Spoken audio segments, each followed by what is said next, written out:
Oui, Yves, c'est un plaisir de parler avec vous, de converser avec vous maintenant.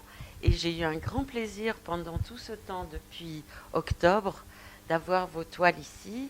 Tout le monde me dit qu'elles vont très bien chez moi. Effectivement, il y a à la fois du mouvement et quelque chose de très tranquille et d'apaisant, donc très agréable à vivre. Donc je voulais vous remercier de cette offre de mettre vos toiles ici. Alors, on n'a pas eu le temps pour l'instant de parler tous les deux, donc j'aurais aimé entendre un petit peu comment la peinture vous est venue, quand est-ce que vous avez commencé, est-ce que c'est quelque chose que vous avez toujours eu, même quand vous aviez vos autres métiers, puisque je sais quand même que vous avez eu un métier pendant tout le temps, ou qui vous a emmené en plus dans des pays d'Afrique, beaucoup, toujours un peu d'un pays à l'autre, enfin une vie sûrement très intéressante. Mais euh, oui, donc j'aimerais savoir quand même quand ça vous a pris et comment vous travaillez. Quelle est votre technique, comme on dit? Voilà. Oui, mais c'est moi, je crois, qui dois vous remercier parce que réellement, tout le monde me l'a dit, c'est un site exceptionnel pour exposer que votre appartement. Et je peux vous dire que de ce côté-là, tous ceux, toutes celles qui sont venus voir cette exposition me l'ont dit. Ça fait plaisir. Concernant le dessin et la peinture, il est vrai que j'ai toujours beaucoup aimé la peinture et le dessin, euh, tout simplement parce que du temps du collège, nous avons eu un professeur, je dis nous parce que j'espère que nous verrons tout à l'heure mon ami de collège Ah oui. qui connaît énormément de choses en peinture et si vous voulez, disons-le très simplement, nos premiers émois vis-à-vis de la peinture, ça date de cette époque-là. Mhm. Sachant que tous les deux, nous avons eu des métiers très différents et que moi, au bout d'un certain nombre d'années, j'ai fait une découverte supplémentaire grâce à une enseignante américaine qui a écrit des livres selon la méthode qu'elle enseignait. Et ces livres sont traduits maintenant depuis de nombreuses années. Et ça s'appelle Dessiner avec le cerveau droit. C'est-à-dire Oui. donner, au lieu d'enseigner le dessin de façon analytique, comme on a l'habitude de le faire en Europe de l'Ouest, si vous voulez, c'est d'enseigner le dessin de façon intuitive, Mhm. en mettant en valeur donc le cerveau droit, disons qui est le centre, non pas de l'analyse, mais des émotions et de la synthèse. Oh, c'est beau, c'est beau. Et disons qu'à à partir de ce moment-là, j'ai commencé à dessiner un peu en solitaire, disons-le, même en étant très pris par l'autre métier dont vous avez parlé. Et puis, alors, quelques années plus tard, eh bien, j'ai pris la décision de m'inscrire dans un atelier de dessin. À Paris. D'abord à Bruxelles Oui. et ensuite à Paris, donc aux ateliers du Carrousel, donc qui est l'atelier des arts décoratifs. Ah oui. Mhm. Et voilà. Très bien. Alors à ce moment-là, c'était donc, si vous voulez, spécialisé et en suivant des ateliers de modèles vivants.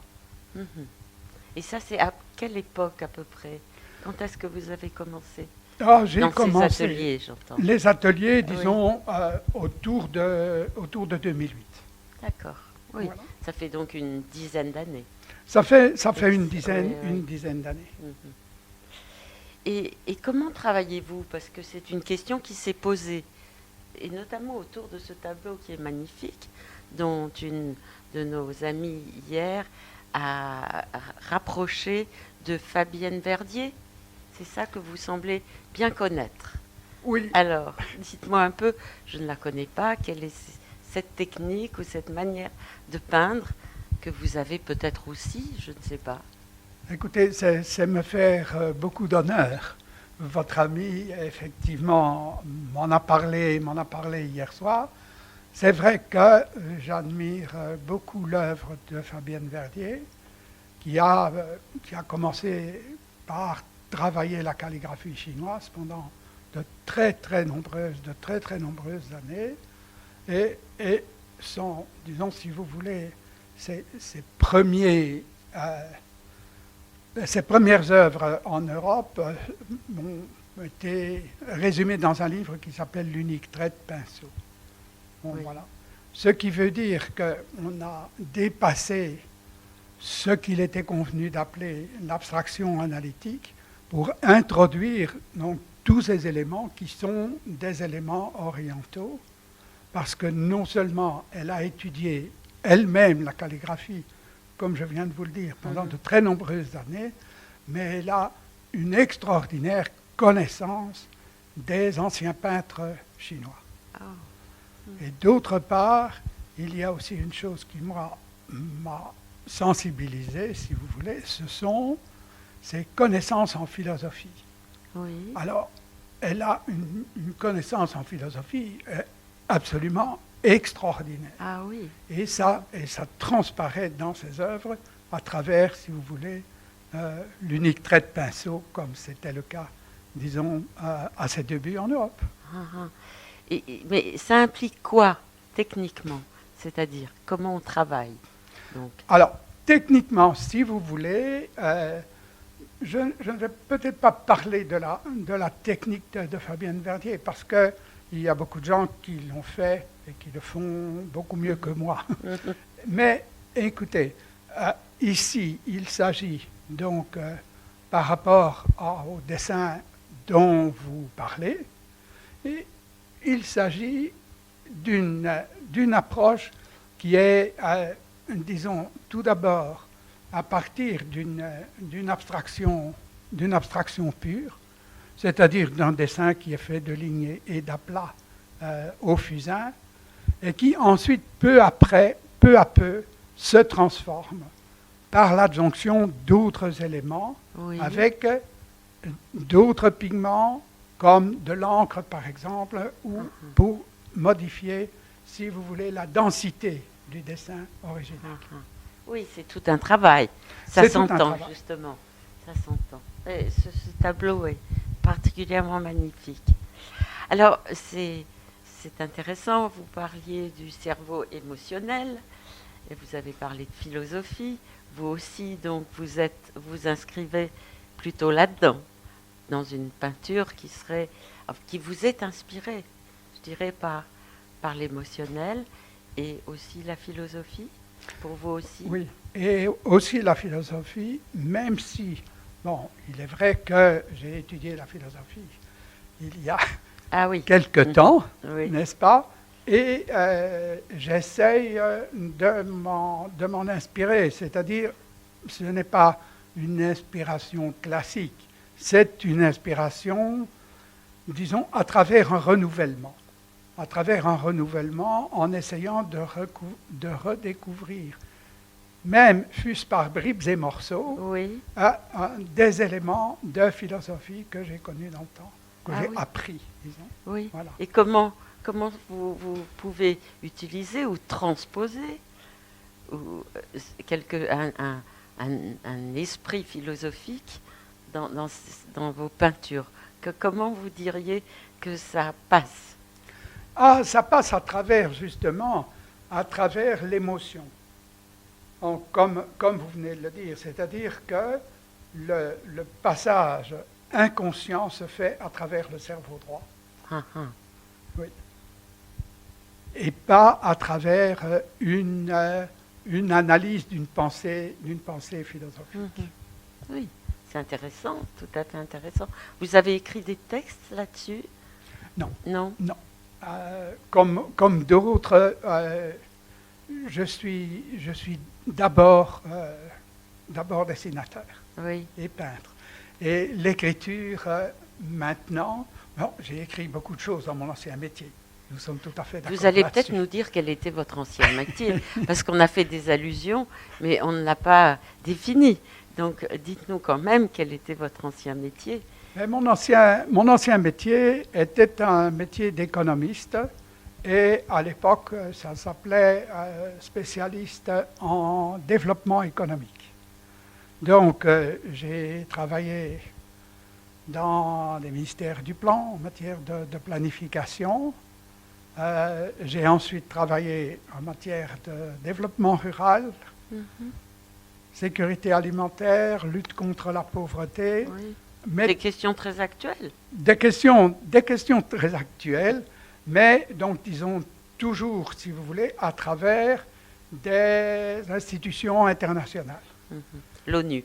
L'ONU Entre autres. et ses agences spécialisées, comme on dit, et puis la Commission européenne. Très bien. Oh. Et donc, ça vous a conduit, d'après ce que vous m'avez dit, en Afrique beaucoup, Oui, en Éthiopie, au Mali, au Nigeria, au Niger. au Niger. Et ces paysages, ou cet univers dans lequel vous avez été plongé dans votre ancien métier, comment vous diriez que ça a pu influencer quand même aussi votre peinture?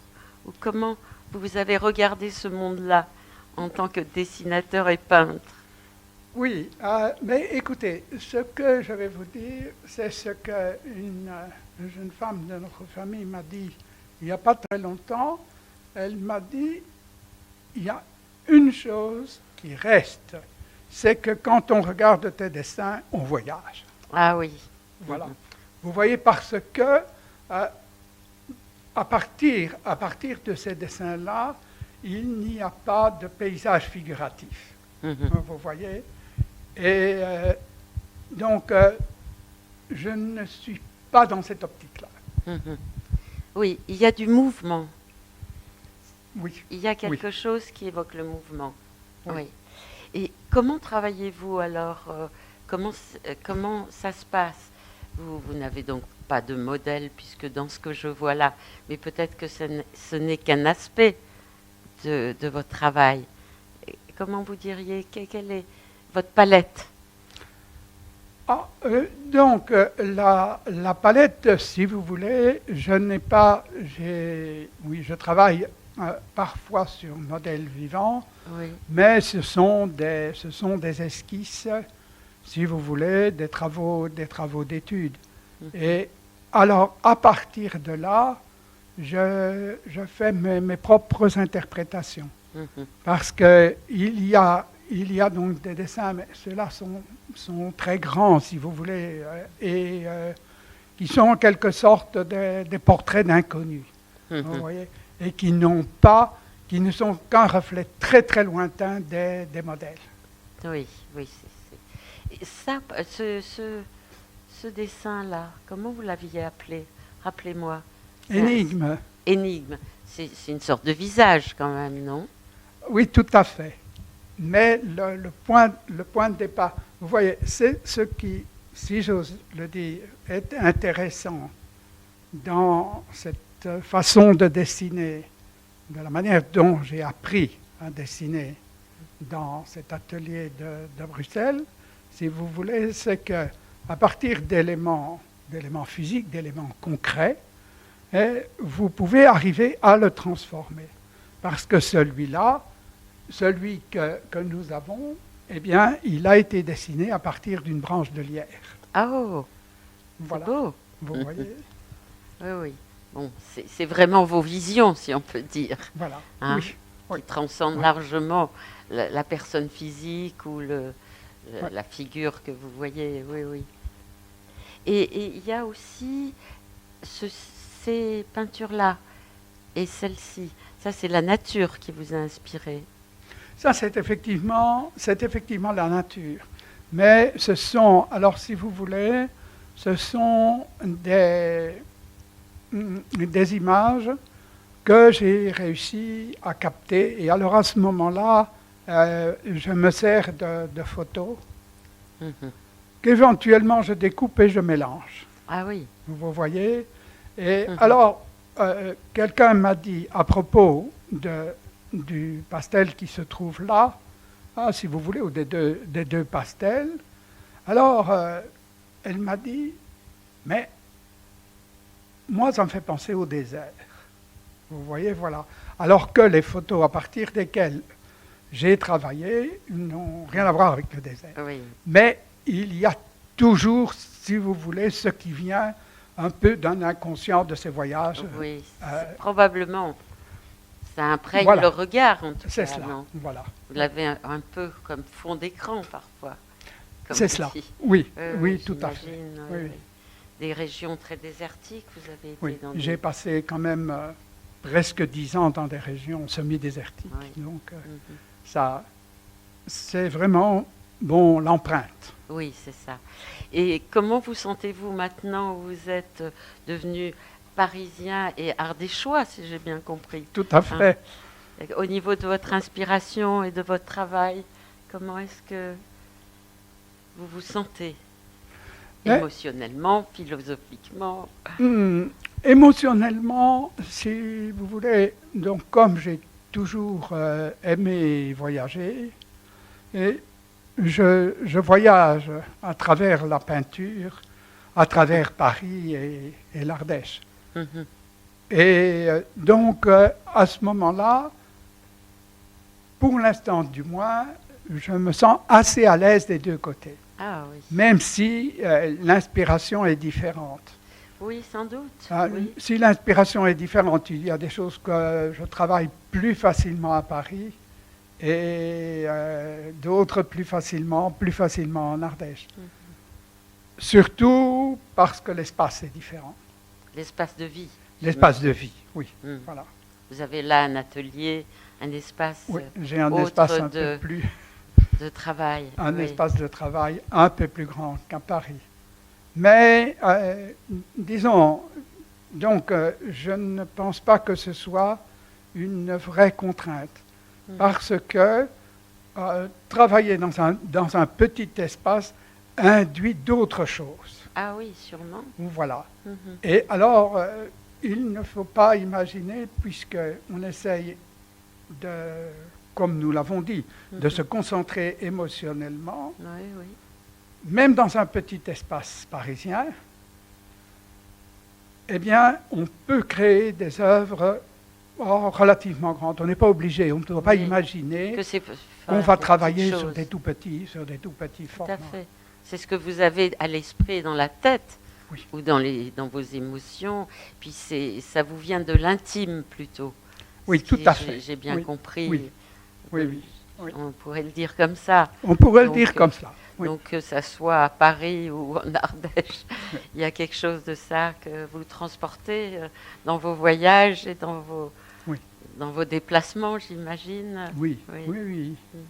Oui, bien entendu. C'est bon, et c'est cela qui rend, si vous voulez, c'est cela qui est intéressant. Hein. Donc, dans ces voyages, et d'avoir la chance d'avoir deux espaces. Oui. Mhm. Et vous y passez beaucoup de temps en Ardèche? Oui, de plus en plus. Mhm. De plus en plus. Oui, parce que, si vous voulez, ce n'est pas une résidence d'été, comme on dit. Oui. Et parce que nous y allons facilement en hiver ou par cette saison-là, parce qu'il y a toujours quelque chose à découvrir, Oui, oui. même dans la brume et dans la pluie. Oui, sûrement, sûrement. Et c'est un paysage assez aride, non? Je ne Oui. connais pas, mais on m'a toujours dit ça. Oui, Oui. oui, oui, c'est un paysage assez aride, mais qui a des modifications, qui a subi des modifications à cause des bouleversements climatiques.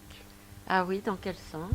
Dans le sens que donc ce n'est pas l'Ardèche des hauts plateaux, Mhm. mais donc nous sommes à une altitude de 300 mètres, si vous voulez, et à ce moment-là, il y a une végétation plus abondante qu'il y a 20 Ah ans. oui. Ah oui. Oui, oui, oui. Mhm. C'est agréable, ça, j'imagine. Oui, c'est agréable. Oui. Oui, tout à Ça fait. doit être beau. Oui. Mhm. Ah oui. faudra aller se promener un peu par là. Alors, Oui, pour moi qui oui, ne oui. voyage pas beaucoup, Tout à fait, tout à fait. je dis toujours que je voyage autrement, mais c'est des voyages immobiles. Oui, mais j'avoue que je voyage un peu immobile aussi. Hein. Oui. Et dites-moi, vous y consacrez presque tout votre temps maintenant. Vous travaillez beaucoup. C'est quelque chose qui quotidiennement vous tient. C'est quelque chose qui quotidiennement me tient, même si je ne prends pas le crayon tous les jours. Mais comme je l'ai dit à une de vos amies hier soir, il m'arrive pour certains dessins d'y penser longtemps. Et alors à ce moment-là, eh bien, en 1 heure, 2 heures, le dessin est exécuté. Ouais. Mais il est, si vous voulez, Rêver, penser, comme vous avez dit, il en est dans gestation. voilà. Oui. Oui. Ah, c'est une grande richesse, je trouve, d'avoir dans ces temps justement silencieux et de vide, avoir cet objet de création qui se constitue, qui se construit. J'ai toujours été très fascinée par ça chez les artistes qui très souvent, avant de mettre les choses sur le papier, on les sent habités par quelque chose. Ils sont habités, et ça doit être votre cas quand ces œuvres se préparent. Oui, disons, c'est du moins ce que j'essaye de vivre. Ce n'est pas absolu. Ce n'est pas absolu parce qu'il faut imaginer qu'il y a des périodes où c'est beaucoup plus difficile. Oui, on vit le vide. Je peux imaginer ça ayant eu une mère qui était peintre. Et Voilà. j'étais sans doute, c'est peut-être pas indifférent à ce qui m'a conduit à la psychanalyse. J'entendais très fort, même dans le silence, puisqu'elle n'en rendait pas compte verbalement, j'entendais très bien ces moments où elle était prise d'une inspiration, de quelque chose qui commençait à l'habiter, et les moments de vide où on avait l'impression qu'elle avait peut-être l'idée que ce désir-là, en tout cas, ne reviendrait pas. Oui. Comme quelque chose, effectivement, qu'on ne possède pas, mais qui vous prend à certains moments et dont on est tributaire, finalement. Oui, on en est tributaire parce que vous avez entièrement raison. C'est quelque chose qu'on ne possède pas. Oui. Parce que ce que je pense, c'est que si on le possède, on risque de le détruire. Oui, ou ça devient très systématique. Voilà. Ça manque d'inspiration, justement. Oui, ça manque d'inspiration. Et alors, cette impulsion dont on a besoin pour dessiner s'efface. Oui.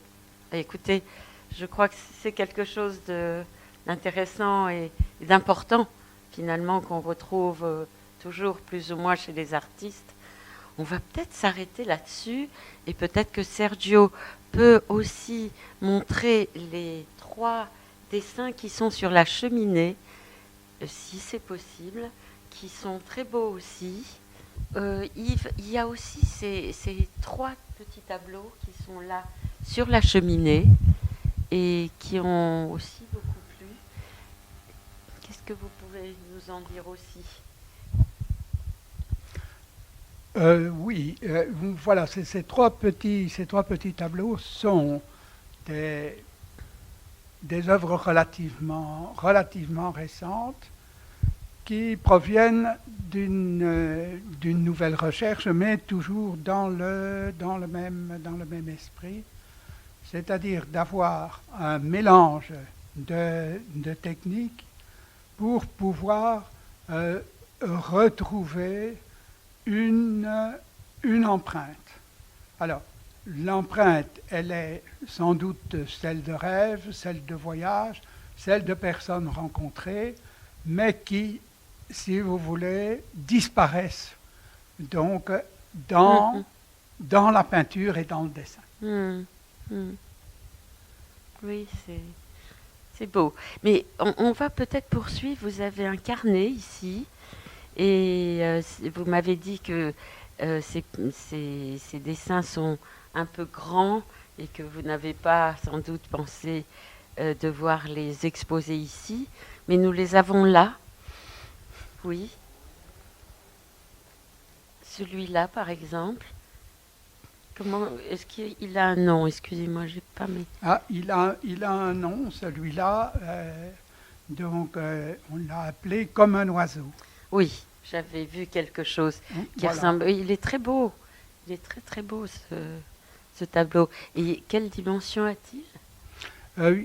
Il doit être, ça doit faire 95 cm par 150. Ah oui. Vous voyez, donc c'est beau. déjà beaucoup plus grand. Alors là, c'est une technique un peu différente, à savoir qu'il y a un fond qui est créé à partir de pigments en poudre Mhm. et qui viennent alors se mélanger au pastel du dessin. Mhm. Hein, et sachant qu'il y a donc des éléments, ici ce sont des éléments courbes, qui sont des éléments qui introduisent une certaine structure dans le dessin qui autrement, je crois, serait simplement un flou. Et Sa structure, oui. voilà. Mhm. On va tourner les pages. Celui-ci, on a dit que peut-être Non. on ne le... Non. Celui-ci, dites-moi un peu ce que vous souhaiteriez qu'on retienne. Alors, nous pouvons retenir celui-ci qui se lit de cette façon-là et qui est une forêt imaginaire. Mhm. Voilà. Et alors, c'est une technique un peu particulière qui consiste à créer des éléments au fusain qui sont, donc, si vous voulez, systématiquement retravaillés avec des fusains de compositions différentes, du plus gris au plus noir, qui sont retravaillés à la gomme, et puis qui ensuite, donc, on y fait une adjonction de pastel, en limitant, bien entendu, les teintes, de telle façon à avoir une image d'une forêt qui est une forêt de rêve, si vous voulez. Oui, oui, je n'avais pas deviné d'ailleurs qu'il s'agissait d'une forêt. Oui, c'est vraiment un lieu de rêve.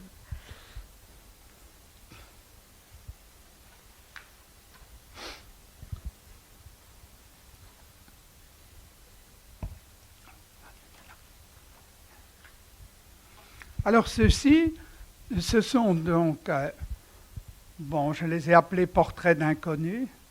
Alors, si vous voulez, ce sont des portraits qui ne sont pas des portraits ni de modèles, ni de personnes existantes, mais qui sont dessinés à partir des souvenirs ou encore une fois de l'empreinte que l'on a, donc des modèles vivants que l'on dessine en atelier. Moi, j'y vois presque des sirènes. Presque. Presque des sirènes. Très, très beau.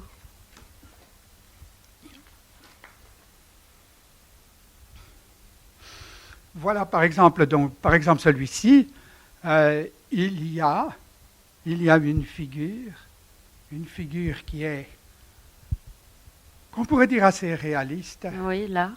Voilà, mais qui est accompagnée d'un fantôme. Oui. Très beau aussi. Ça me donne très envie de les voir pour de vrai. Oh, c'est quand même, là aussi, il y a du personnage quand même. Oui. Oui, ici, il y a vraiment du personnage.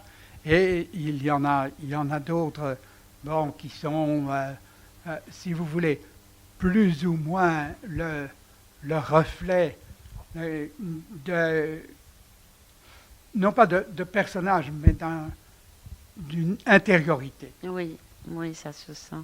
Ils sont magnifiques, hein. Très très beaux, très très beaux. Bon, on va rester peut-être sur ces images qui sont un peu différentes aussi de ce qu'on a ici exposé. Et je vous remercie beaucoup, Yves, et je viendrai voir le reste chez vous, je crois.